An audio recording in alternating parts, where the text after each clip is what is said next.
Kaliňák upozornil na dôležité vyjadrenie Jeffreyho Sachsa.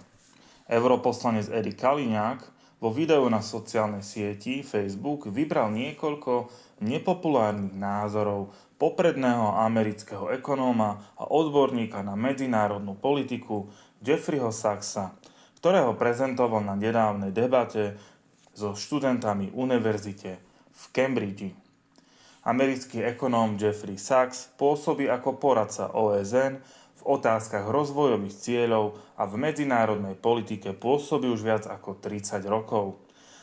Na jeho názory a argumenty ako špeciálneho poradcu až 3 generálnych tajomníkov OSN poznajú jeho oponenti len jednu odpoveď – cenzúru, uviedol europoslanec v úvode svojho videa. Keďže sú názory Jeffreyho Sachsa v slovenských médiách doslova zakázané, dal som si tú námahu a vybral som dnes pre vás tie najväčšie argumentačné bomby, ktoré zazneli na nedávnej debate so študentmi univerzity v Cambridge. Témou bola medzinárodná politika, v ktorej pán Sachs pôsobí už viac ako 30 rokov a na jeho názory a argumenty, akožto špeciálneho poradcu až 3 generálnych tajomníkov Spojených národov, poznajú jeho oponenti len jedinú odpoveď – cenzúru. Takže ako sa hovorí, prajem príjemné pozeranie a zdieľajte, kým to nesmažú. Russia, by the way, despite every single thing that's said every single day, truly, really does not want more land. It's already 11 time zones. The last thing that they need or want is more land. The war is about completely different things than everything you and I read about in our newspapers every day, because our newspapers are telling us stories that ultimately come back to narratives conceived in the U.S. Defense Department and the CIA, and that are completely bogus. We provoked the war in Ukraine. This started in 1990. James Baker III, our Secretary of State, said to Mikhail Gorbachev, NATO will not move 1 inch eastward if you agree to German unification, basically ending World War II.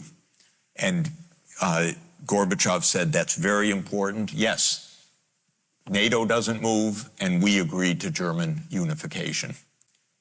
The U.S. then cheated on this. Expansion of NATO started in 1999 with Poland, Hungary, and Czech Republic. In 2004, Estonia, Latvia, Lithuania, Bulgaria, Romania, Slovakia, Slovenia, 7 more countries in the not 1 inch eastward. In 2002, the United States unilaterally walked out of the Anti-Ballistic Missile Treaty.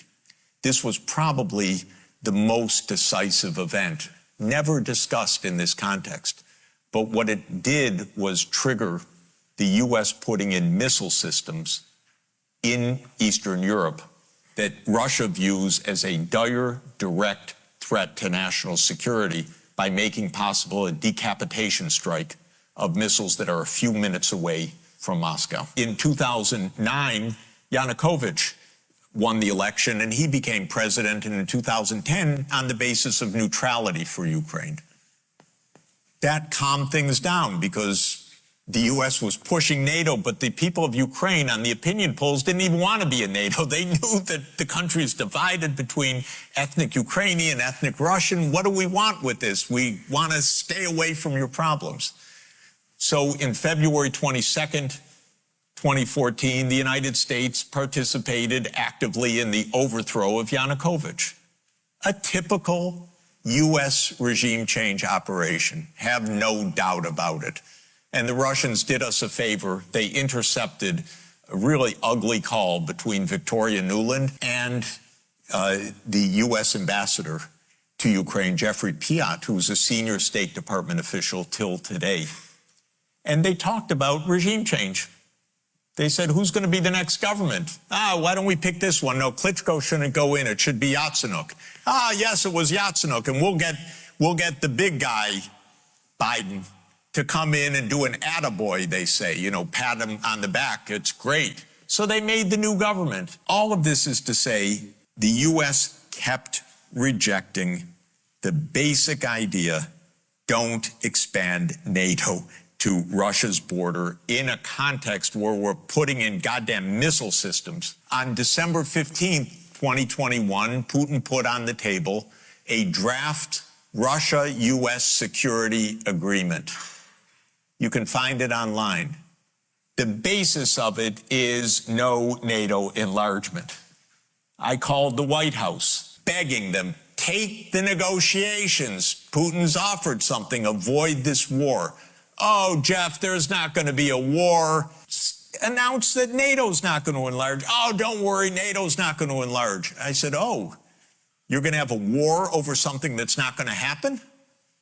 Why don't you announce them? And he said, no, our policy is an open door. This is Jake Sullivan. Our policy is an open door policy.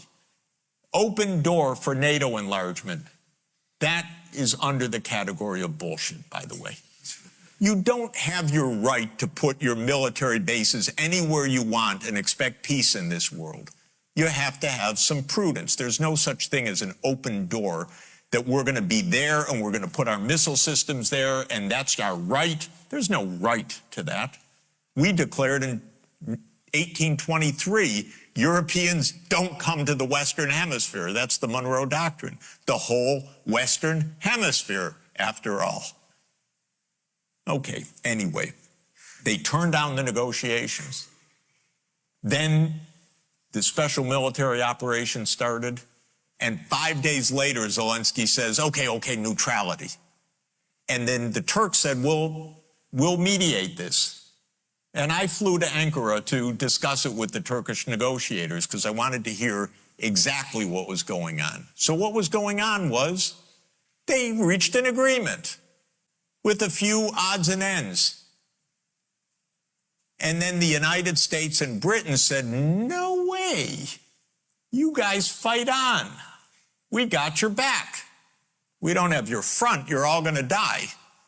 But we got your back as we kept pushing them into the front lines. That's 600,000 deaths now of Ukrainians since Boris Johnson flew to Kyiv to tell them to be brave. So we're not dealing with, as we're told every day, with this madman like Hitler coming at us and violating this and violating that, and he's going to take over Europe. This is complete bogus, fake history that is a purely PR narrative of the U.S. government. This is the deep state, and they have their wars, and every war has been phony. Some wars the American people are basically never told about. For example, the war in Syria. And you may actually hear from grown-up reporters who are lying through their teeth or ignorant beyond imagining that, oh, the war in Syria, yes, Russia intervened in Syria. Well, do you know that that Obama tasks the CIA to overthrow the Syrian government, starting 4 years before Russia intervened? What kind of nonsense is that? And how many times did the New York Times report on Operation Timber Sycamore, which was the presidential order to the CIA to overthrow Bashar al-Assad? 3 times in 10 years. This is not democracy. This is a game. And it's a game of narrative. Why did the U.S. invade Iraq in 2003? Well, first of all, it was completely phony pretenses. It wasn't, oh, we were so wrong, they didn't have weapons of mass destruction. They actually did focus groups in the fall of 2002 to find out what would sell that war to the American people. Abe Schultzky, if you want to know the name of the PR genius. They did focus groups on the war. They wanted the war all the time. They had to figure out how to sell the war to the American people, how to scare the shit out of the American people. Look at the great accomplishment of pouring in, I don't know how many hundreds of billions of dollars into Afghanistan for 20 years to get from the Taliban regime to the Taliban regime. This is American genius at democracy promotion. They don't care at all about democracy, by the way. At all. They topple governments they don't like that won't do their bidding.